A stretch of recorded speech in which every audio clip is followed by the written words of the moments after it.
Okay, authority and responsibility. Authority and responsibility का क्या scene है? फ्यूल जी के ये प्रिंसिपल है अथॉरिटी एंड रिस्पॉन्सिबिलिटी। देखो यहाँ पर कुछ और भी लिखा है मैंने। अथॉरिटी का मतलब लिखा है right to give orders and responsibility obligation to perform. अब भाई क्या होता है, सीनियर्स है, हाँ जी क्या है, आपको पता है एक हायरार्की फॉलो होती है किसी भी ऑर्गेनाइजेशन में। हायरार्की, एक असिस्टेंट मैनेजर, फिर मैनेजर, उनसे भी सीनियर, उनसे भी ज़्यादा सीनियर, उनसे भी ज़्यादा सीनियर, तो एक हायरार्की फॉलो होती है। मतलब ये जो है ना, इसी को अपन क्या बोलते हैं, हायरार्की, ठीक है ना। इससे ऊपर ये, इससे ऊपर ये, इससे ऊपर ये, इससे ऊपर ये, हायरार्की बोलते हैं इसे, ठीक है। अब क्या सीन है, अब भाई इसको आप थोड़ा और अच्छे से समझ सकते हो। देखो कैसे समझोगे आप इसे। अब आपका क्या है, एक टीचर ने क्या करा, एक टीचर ने आपकी क्लास में एक बंदे को बना दिया क्लास मॉनिटर, ठीक है। और यहाँ पर आप स्टूडेंट्स हो। मैंने कहा आई एम अ टीचर, मान के चलो स्कूल के टीचर हैं हम, है ना। और हमने बोला इस बच्चे से बेटा आप मॉनिटर हो, तो आप वो ब्लैक बोर्ड में ना नाम लिख देना, है ना, नाम लिख देना, उन लोगों के नाम लिख देना जो बात कर रहे हैं। ठीक है मैम, हम लिख देंगे। तो क्या हुआ, मैंने एक ऑर्डर दिया मॉनिटर को। ये बहुत ही स्कूल लेवल पे एग्जांपल हम बता रहे हैं जिससे रियल लाइफ में आप कनेक्ट कर सको, ठीक है। मैंने ऑर्डर दिया इस मॉनिटर को कि भाई बेटा तू सुन, तू नाम लिख दो जो जो बात कर रहा है ना, डिसिप्लिन हमें मेंटेन करना है। और भाई ये डिसिप्लिन का कहाँ से सीना है, टीचर के ऊपर भाई साहब प्रिंसिपल वगैरह या और भी लोग होते हैं, है ना, आजकल तो बहुत होते हैं, तो वहाँ से आया, ठीक है। तो भाई डिसिप्लिन मेंटेन करना है, ठीक है, तुम नाम लिखना तुम। और भाई ये किसको रिपोर्ट करेगा, इस बंदे को, है ना, इस टीचर को रिपोर्ट करेगा। सो ये क्या है, ये रिस्पॉन्सिबिलिटी लेकर बैठा है। और अथॉरिटी किसकी हो गई, टीचर की। अब भाई ऊपर भी हो सकता है टीचर से किसी ने कही हो कि भाई डिसिप्लिन मेंटेन करके रखना, डिसिप्लिन कमेटी ने बोली हो, तो भाई अब यहाँ पर भी क्या हो गया, अथॉरिटी रिस्पॉन्सिबिलिटी। कहने का मतलब क्या है, अब कल को मेरे को ये पूछते हैं, कोई एक पर्सन है, ये पूछते हैं कि भाई आपकी क्लास में डिसिप्लिन क्यों नहीं मेंटेन्ड है, तो मैं क्या बोलूँगी, मैं क्या बोलूँगी, मैं रीजंस बताऊंगी क्यों नहीं maintained. So I will be responsible to answer this person. Yes, I will be responsible as a teacher to answer this person. So यही लिखा है। रिस्पॉन्सिबिलिटी का मतलब क्या होता है, ऑब्लिगेशन टू परफॉर्म, और बताना है मुझे करनी है वो चीज़, ठीक है। अब मैंने मॉनिटर को बताया, मॉनिटर को करनी है वो चीज़। अब आप तो बोलोगे मॉनिटर, अरे हम नहीं करेंगे, अरे भाई ऑर्गेनाइजेशन में आपको करना पड़ेगा, ठीक, आपको बिजनेस में करना पड़ेगा। अगर आप जॉब कर रहे हो तो आपको करना पड़ेगा, क्योंकि आप नहीं करोगे तो भाई धीरे धीरे करके आपको कंपनी निकाल देगी। समझ रहे हो, आप बोलोगे हम कंपनी छोड़ के चले जाएंगे, अरे वो पॉइंट अलग है भाई, ठीक है। Authority, right to give orders. So इनके पास वो अथॉरिटी है, ये मुझे ऑर्डर दे सकते हैं, ठीक है बेटे आ जाओ। अब क्या है, अथॉरिटी विदाउट रिस्पॉन्सिबिलिटी तो मिसयूज हो जाएगा, और रिस्पॉन्सिबिलिटी विदाउट अथॉरिटी इनफेक्टिव होगा। तो बैलेंस जरूरी है।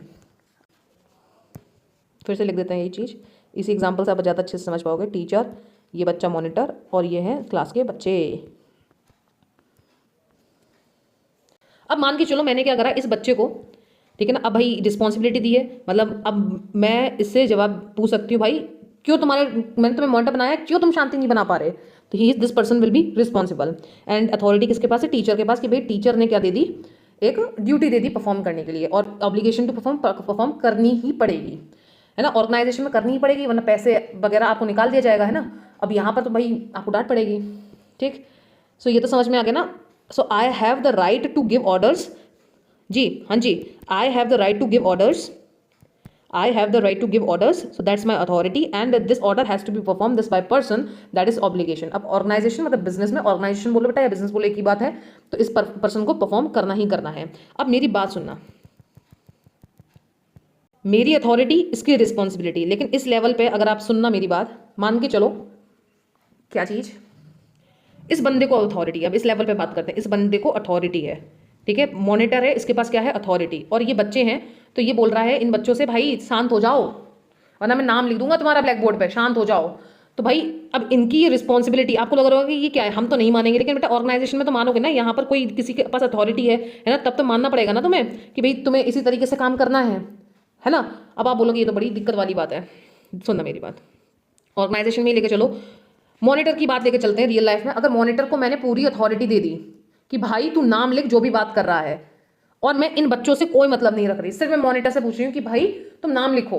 अब मान के चलो इस बंदे ने ना अपने 2 दुश्मन का नाम लिख दिया, इस बंदे ने क्या करा, अपने 2 दुश्मन का नाम लिख दिया, ठीक है। तो फिर क्या होगा, यहाँ पर इस बंदे ने अपने 2 दुश्मन का नाम लिख दिया, तो फिर क्या होगा, अगर मैंने इसको पूरी अथॉरिटी दे दी, कंप्लीट अथॉरिटी, तो फिर क्या होगा, ये मिसयूज करेगा इस अथॉरिटी को, और ये अपने दुश्मनों का नाम लिख देगा, अपने फ्रेंड्स के नाम नहीं लिखेगा, है ना। और मैं इन बच्चों से कोई मतलब ही नहीं है, मैं तो बस इसी से क्या पूछूंगी, तो ये गलत हो जाएगा, है ना। अब अब मान के चलो, ऐसे समझो आप, ये टीचर वाला एग्जाम्पल तो बढ़िया नहीं है, सुनो मेरी बात। अब मान के चलो मैं किसी कंपनी में काम कर रही हूँ और मेरा काम है टीचिंग वीडियोस बनाने का, ठीक है ना। आई एम अ टीचर, तो मेरे को टीचिंग वीडियोस बनाने का काम है और ये है कंपनी, ठीक है ना। ऊपर से ऊपर वाले लोगों के पास अथॉरिटी है भाई, और मेरे पास क्या है, मेरे पास रिस्पॉन्सिबिलिटी है कि ये मुझे परफॉर्म करना है ना। मुझे क्या है, मुझे ये परफॉर्म करना है, ये मैं हूँ, ये कौन हूँ, मैं। मुझे क्या करना है, परफॉर्म करना है, यानी कि मेरे पास ऑब्लिगेशन है परफॉर्म करने का। इतना समझ में आया? ठीक है, अब चलो रिस्पॉन्सिबिलिटी की बात करते हैं। अगर सारी रिस्पॉन्सिबिलिटी मेरे ऊपर डाल दी, भाई तुम पीपीटी भी बनाओ, तुम क्वेश्चंस भी बनाओ, ठीक है, तुम टीचिंग वीडियोस भी करो, तुम फिर उसे एडिट भी करो और फिर यूट्यूब पे आप थंबनेल भी डालो, उसे डिजाइन भी करो, उसका टाइटल भी लिखो, सारी रिस्पॉन्सिबिलिटी मेरे पे डाल दी। और मुझे क्या है कि भाई मेरे को बिजनेस सब्जेक्ट पढ़ाना आता है, मुझे इकोनॉमिक्स पढ़ाना आता है, मुझे अकाउंटेंसी पढ़ाने आता है, मुझे रीजनिंग पढ़ाने आता है, तो मैंने क्या करा, मेरे ऊपर सारी जिम्मेदारी डाल दी। तो भाई इससे क्या होगा, रिस्पॉन्सिबिलिटी से मैं बिल्कुल बर्डन में आ जाऊंगी। और भाई इससे क्या होगा, इससे मैं काम अच्छे से परफॉर्म नहीं कर पाऊंगी, है ना। तो भाई रिस्पॉन्सिबिलिटी से अगर पूरी की पूरी रिस्पॉन्सिबिलिटी आ गई, या मैं बोलूँ अगर रिस्पॉन्सिबिलिटी ज़्यादा है अथॉरिटी से, तो भाई मैं बर्डन में आ जाऊंगी। लेकिन भाई किसी के पास अथॉरिटी, पूरी अथॉरिटी दे दी कि भाई जो भी तुम्हारे नीचे टीचर्स है ना, उनको तुम मैनेज करो, है ना। इन सारे टीचर्स को, बहुत सारे टीचर्स इनको मैनेज करो, तो भाई पूरी अथॉरिटी है। किसी एक बंदे जो ऊपर है टीचर्स की, उसके पास पूरी अथॉरिटी है, तो वो मिसयूज कर देगा, वो अपने हिसाब से काम कराएगा। समझ में आ रहा है? तो फुल अथॉरिटी से क्या होगा, मिसयूज, और फुल रिस्पॉन्सिबिलिटी से बर्डन आएगा, और कुछ नहीं है, ठीक है। तो अथॉरिटी से क्या होगा, मिसयूज, और रिस्पॉन्सिबिलिटी पूरी, ये अथॉरिटी से ज़्यादा, तो क्या होगा, इनइफेक्टिव रहेगा, या बोल सकते हो बर्डन आएगा, ठीक है। इसलिए बैलेंस जरूरी है।